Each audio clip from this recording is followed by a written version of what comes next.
Welcome to the Eating at a Meeting podcast. I'm your host, Tracy Stuckrath, dietary needs expert, certified meetings manager, certified food protection manager. I have searched the globe to find people and businesses who are creating safe, sustainable, and inclusive food and beverage experiences for their employees, guests, and communities. In each episode, you will find authentic conversations about how food and beverage impacts inclusion, sustainability, culture, community, health, and wellness. I know that sounds like a lot, but we're going to cover it all. Are you ready to feed engagement, nourish inclusion, and bolster your bottom line? If so, let's go. Hey everyone, Tracy Stuckrath with Thrive Meetings and Events and Eating at a Meeting. Welcome to the show today. My name is Laurie Moore. My husband Will and I operate Moore Farms and Friends. We're a marketing group that we sell our farm products as well as about 30 other farm producers products to the Metro Atlanta area. We deliver farm boxes every week directly to families. And we also work with a group of chefs in Atlanta, about a dozen or so chefs. And they're used to having a direct access to local farmers and local food. So there was right away a large demand, and we started just working cooperatively with the other small farmers that we met as we kind of grew over the years early on, and just started carrying all their products up to Atlanta since we were going anyway.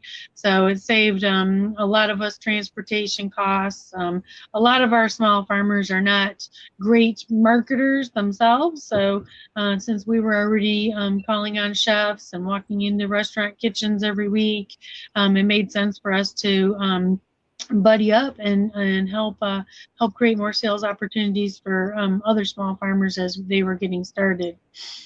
So that's been almost from the beginning. We've been working cooperatively with a larger and larger group of small farmers as we go along.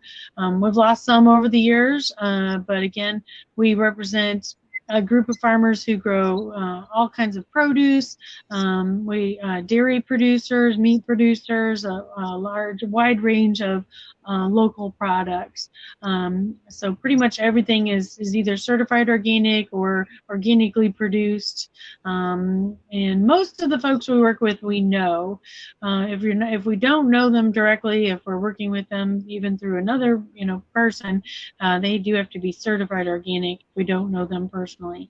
But the big thing that gives us the advantage, especially for our customers in the metro area like Atlanta, because we have such a large group that range from northern and central Florida all the way up to Tennessee, South Carolina.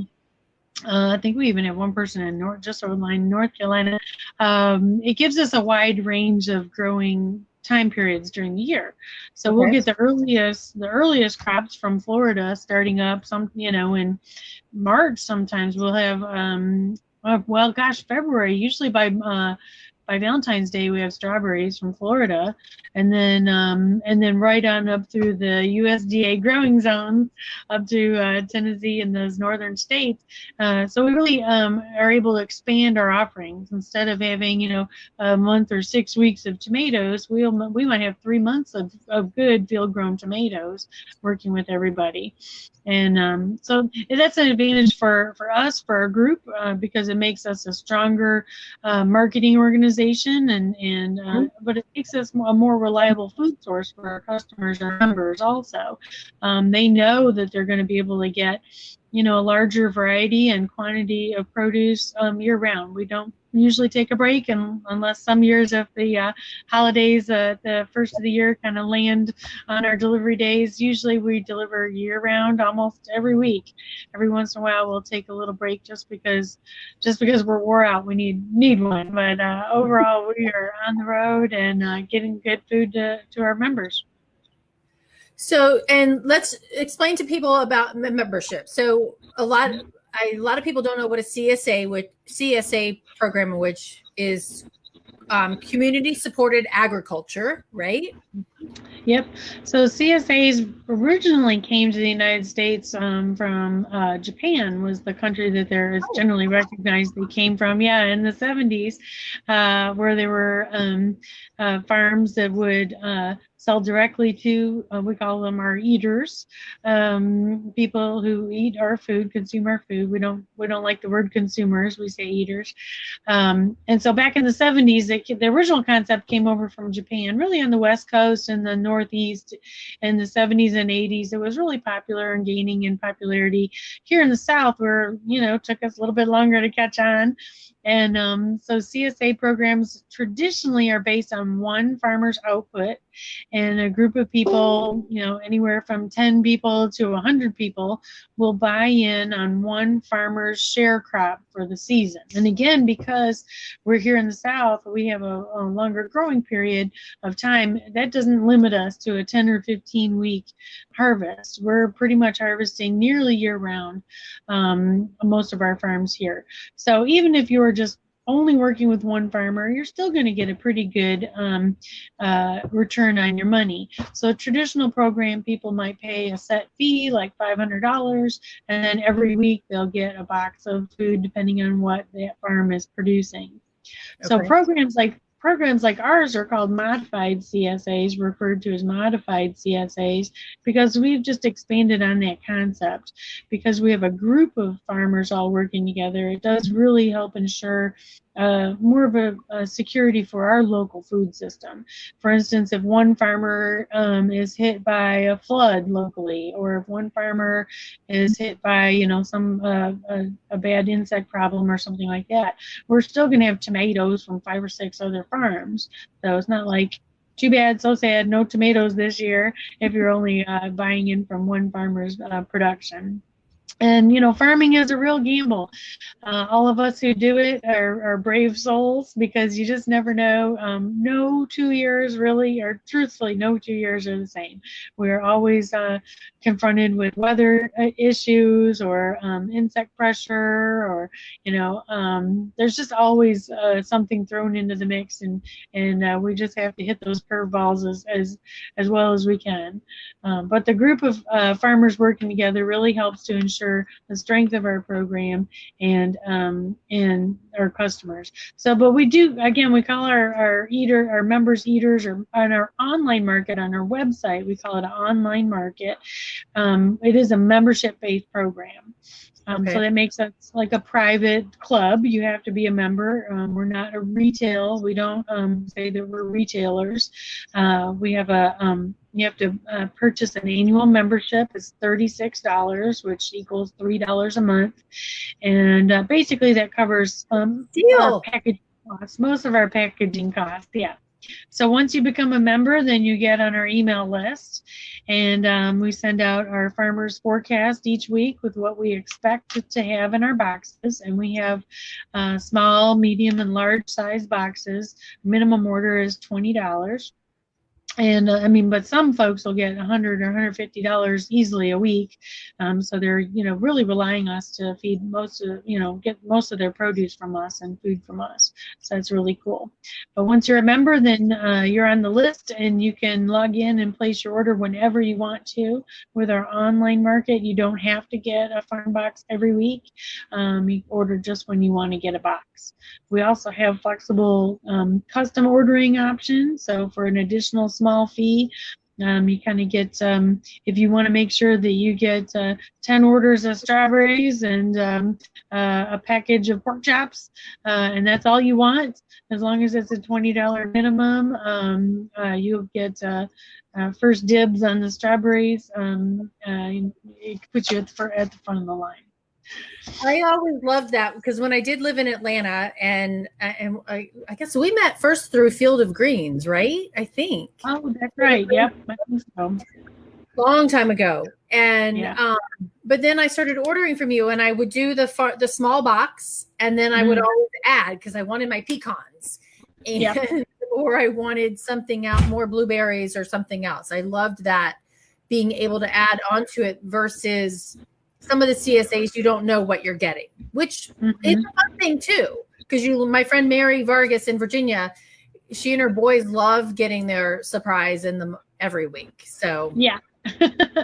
Well, we certainly have variables, but yeah, once we're packing a box for you, the farmer pick, if you get a farmer pick box, the small, medium, or large, you can add on other items without the additional custom fee. So yeah, if you want eggs or meat or dairy, we have wonderful cream top yogurt from one of our dairy producers. We have cheeses, cow's milk cheese, aged cheeses.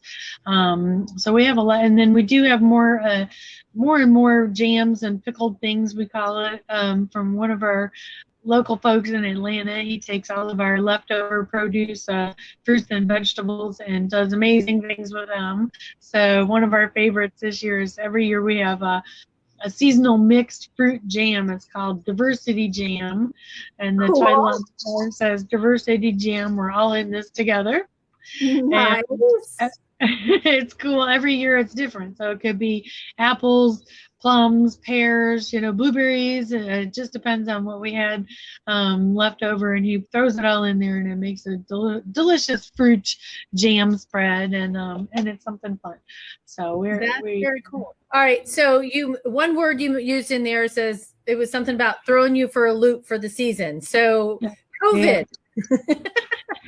Yeah, it was a doozy, that's for sure. Of course, I mean, we've been doing this long enough now, my husband and I. We have a couple of helpers here on the farm, but for the most part, we do almost all of it, which is a real challenge in itself. But we had kind of gotten to the point where we'd settled into a pretty good routine, and we had 75 or 100 farm boxes a week, and then about a dozen chef orders, and then the weekly farmers market.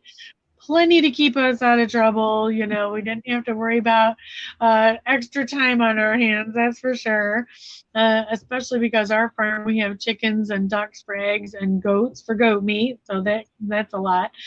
But yeah, when COVID happened, it really threw us for a loop. Our program operates again year round, and we more or less have an open door policy. So we have our membership open to anybody all the time.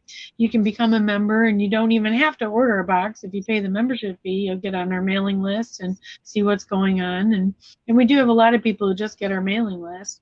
But otherwise, so COVID happened, and I mean, our phone and email just started blowing up with people who were, very concerned, obviously, about trying to get a good local source of food in case we started having difficulties with our food system and getting produce and other foods into the city, which is a real concern. And it was, especially for the first couple of months, there was a lot of interruptions in the local food system. And that's when you really know how vulnerable our food system in our country is, when we have problems like that. Because when the trucking system goes down, or other of our very centralized food production systems are interrupted, most municipalities, even a large metropolitan area like Atlanta, have about 48 hours worth of fresh food on their grocery store shelves. And there's going to be some, it's not a lot. So within a week, a lot of grocery stores can be just about depleted of fresh produce and fresh items. And Metro Atlanta, of course, we're pretty much a big hub here for food coming in and out of the country. So we might be a little bit better shape than other areas. But in general, you're going to come up against the wall where if the trucking system and the transportation systems are interrupted, things are not going to move, and people aren't going to get it. So anyway, we were just really hit hard, and we went from 100 boxes a week to like 300 boxes a week within a few weeks.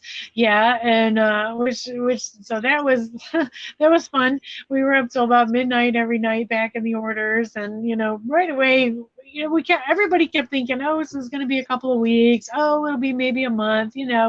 Everybody remembers how that was. We thought it was going to be for a short period of time. But after a couple of months of that, we really realized that we were going to have to slow up, or we were going to break.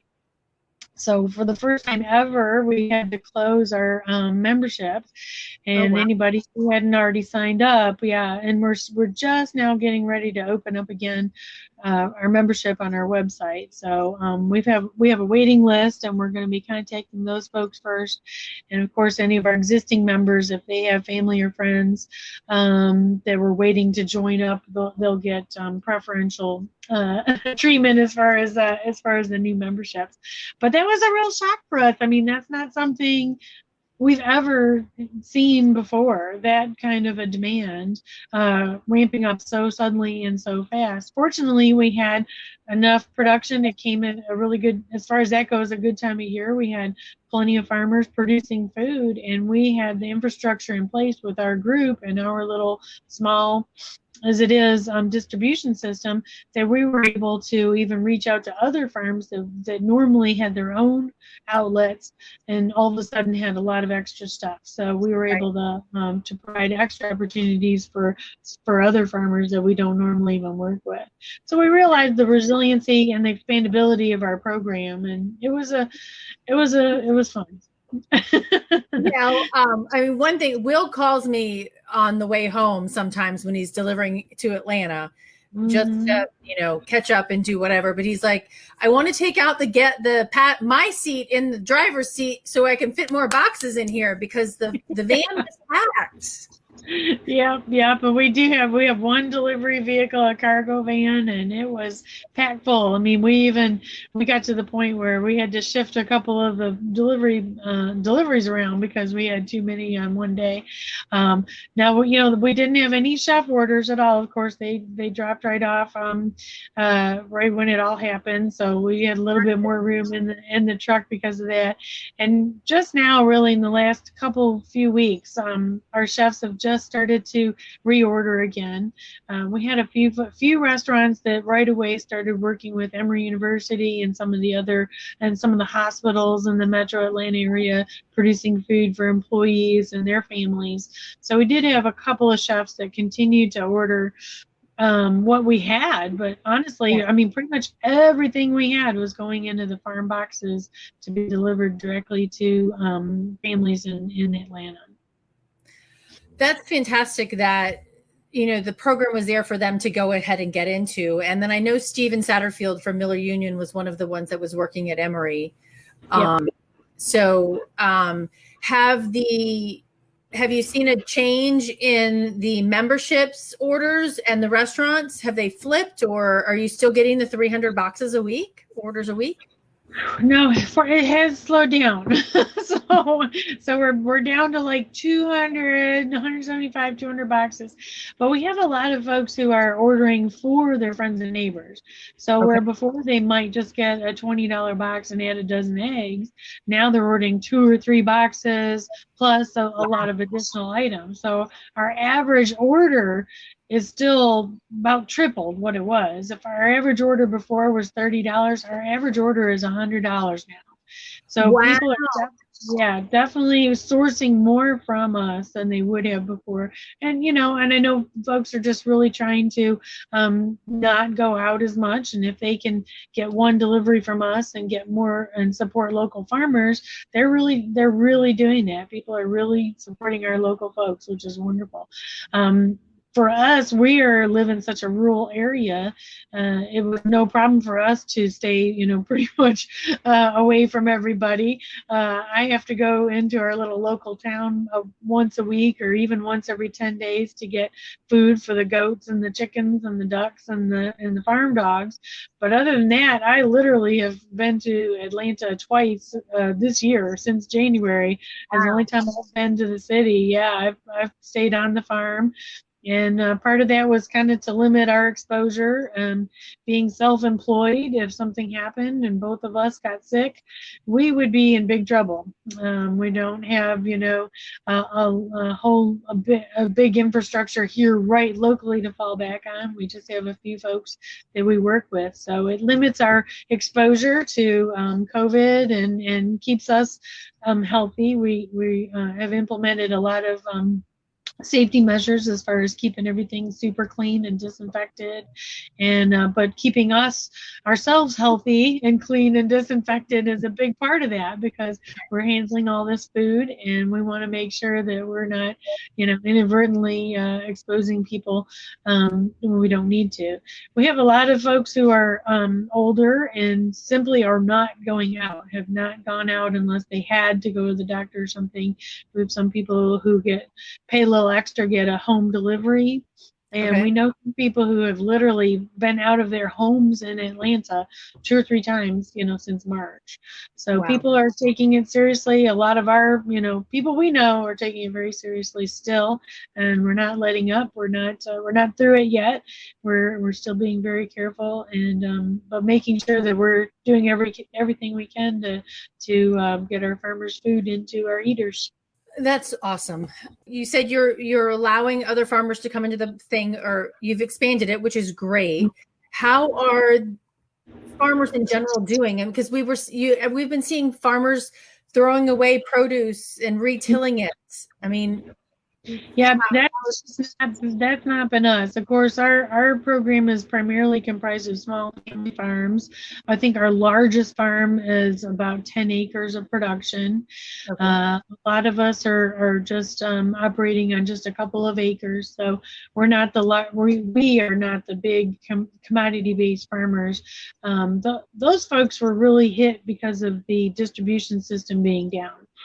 When your crops, if you're a large, let's say, potato farmer, and your crops are ready to harvest and get shipped out, most don't have huge storage facilities on their property. They rely on the national distribution system for refrigerated trucks to be pulling up the day of or day after they harvest their product and getting it out of there and into grocery store shelves. So when that interruption happened, that was a big reason why there was so much of that glut.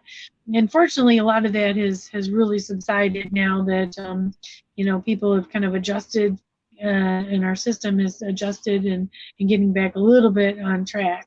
But none of us were doing that. We were sending every little bitty thing we had out.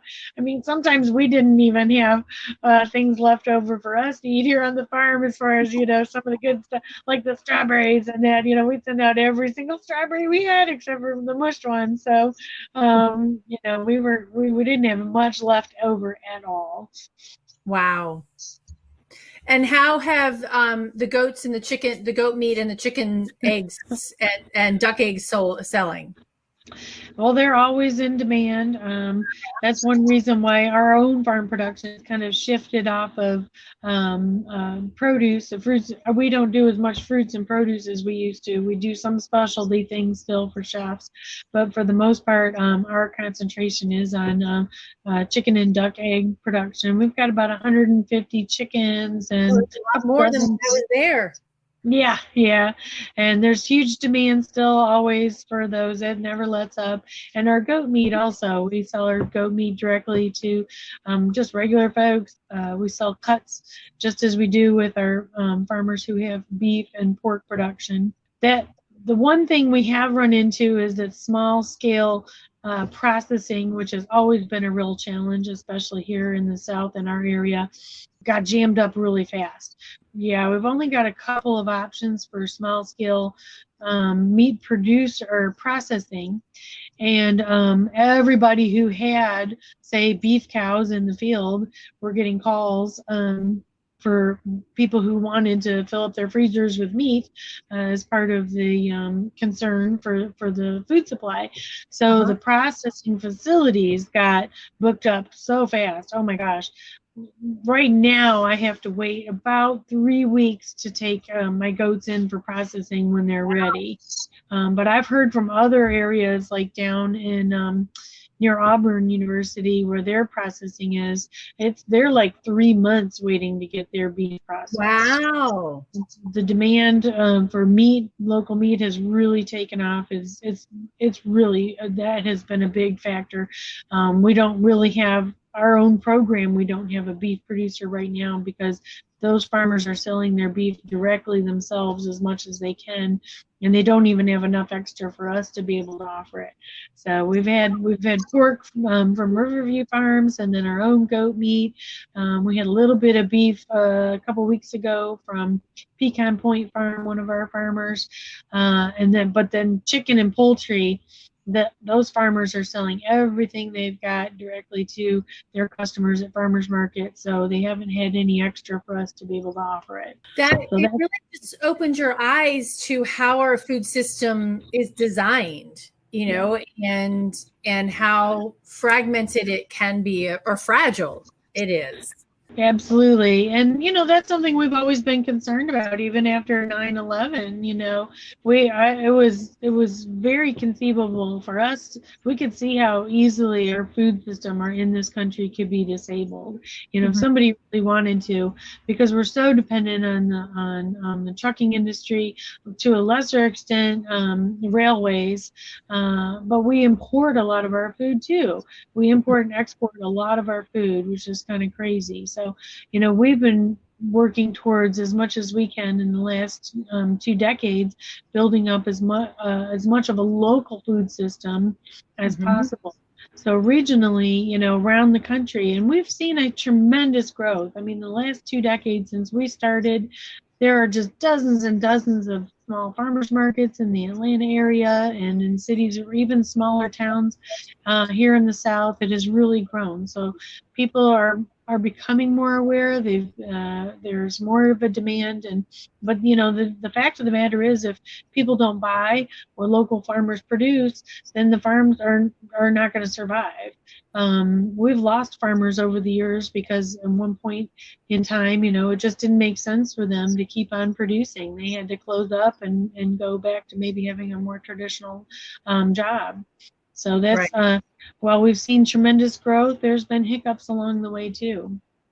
One factor that we've had that has been a tremendous growth is our local farmers market in Atlanta, the Freedom Farmers Market at the Carter Center. We started that, I think maybe 7 years ago now, 6 or 7 years ago.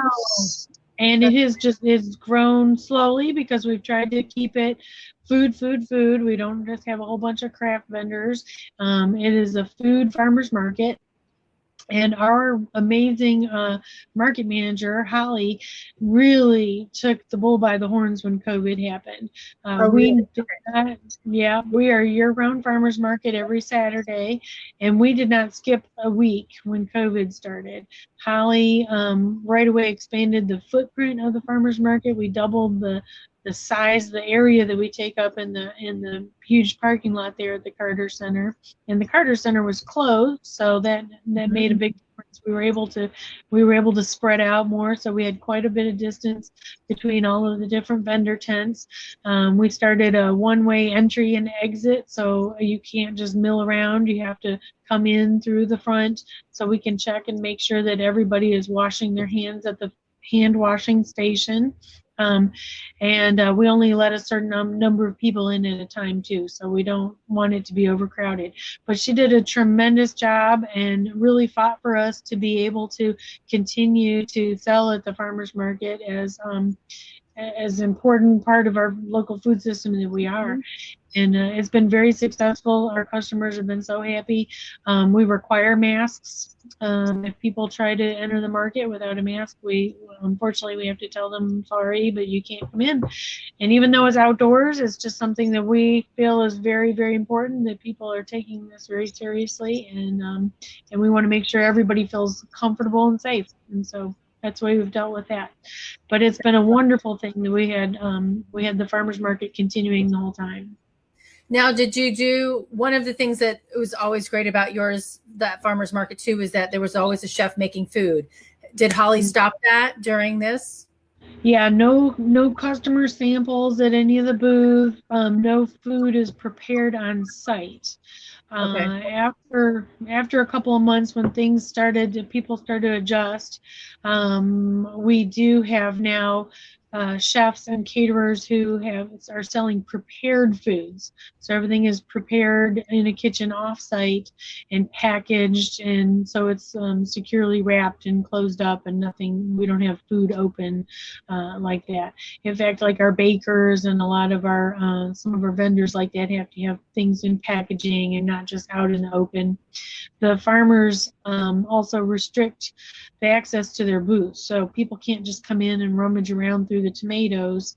You walk up to the booth and tell the farmer what you want, and the farmer chooses the tomatoes and puts them in a bag or puts them in a little area for the customer to put them in their own bag, just to limit as much as we can how much things are being handled by other people. And that's been very, very effective. And everybody at the market, pretty much, I mean, we very rarely have had a problem where people don't respect those rules that we put into place, because everybody, realizes we all have to be careful and we all have to help take care of each other. That is so true. And that's what you as a farmer are doing, is helping take care of people with fresh food. I found the pecan butter. Who makes the pecan butter? Georgia. Grinders, is it Georgia? Atlanta I can't remember. Sorry. Yeah. I have to go to a fresh market or Whole Foods or Trader Joe's is 2 hours away. So I found them though in Fresh Market in Greenville, North Carolina. I'm like, oh, this is crack. It's so good. But I wish I could get pecans from you guys, because the pecans are so fresh. I know. I need to put them in a box and send them to you in the mail. Maybe you'll get them. My dad might grab them beforehand. Well, yeah. I called you 2 hours ago. I'm like, Laurie, I want to catch up with you and I want to know how things are going. So thank you. I appreciate you letting us talk about what we do, because it's really important. Anybody who isn't already promoting and supporting your local farmers, seek them out. They are out there, and we need eaters to eat our food so we can keep doing what we're doing. Yeah, I've been going to the New Bern Farmers Market, and it's in a indoor outdoor building, so every farmer can roll up doors and come in from that way. They've spread out their tables and such, and so it's spread out into the parking lot. We have a lot of crafters at ours and not as many farmers. So I wish I had more farmers, but there's 4 that I shop at pretty regularly. So one happens to be Moore Farms as well. So I do have my but they're not you and Will. But I know you've got farm chores to do that I interrupted. So I will send you back to do those. And thank you so much for... Okay. It's good to visit and see everybody. Thanks for listening to the Eating at a Meeting podcast, where every meal matters. I'm Tracy Stuckrath, your food and beverage inclusion expert. Call me and let's get started right now on creating safe and inclusive food and beverage experiences for your customers, your employees, and your communities. Share the podcast with your friends and colleagues at our Eating at a Meeting Facebook page and on all podcast platforms. To learn more about me and receive valuable information, go to tracystuckrath.com. And if you'd like more information on how to feed engagement, nourish inclusion, and bolster your bottom line, then visit eatingatameeting.com.